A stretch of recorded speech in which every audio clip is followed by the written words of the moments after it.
I'm Clarence Hawkes, an associate in the Global Projects Group. On July 9th, President Biden issued an executive order directing federal agencies, including FERC, to adopt pro-competitive regulations and rescind rules that create unnecessary barriers to entry that stifle competition. The executive order could allow FERC to crack down on anti-competitive behavior while encouraging more wholesale power market expansion.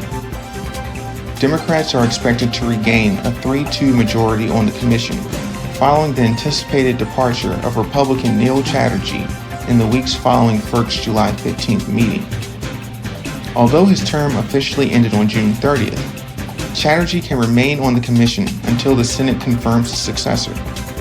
The Biden administration is yet to send a nominee to the Senate who will first need to be approved by the Energy and Natural Resources Committee, followed by a confirmation vote by the full Senate.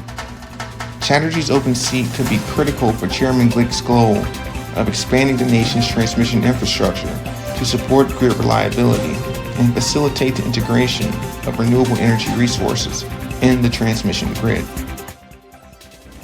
In antitrust news this week, on Friday, President Biden issued an order titled Executive Order on Promoting Competition in the American Economy. The order serves to further elevate the status of antitrust and competition policy in President Biden's agenda. This is only the latest indication of the Biden administration's unprecedented focus on heightening antitrust scrutiny in the U.S.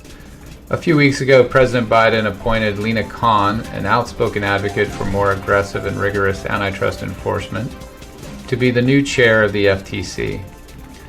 President Biden's executive order calls for a, quote, whole of government, unquote, effort to regulate competition, identifying over 70 initiatives involving numerous federal agencies.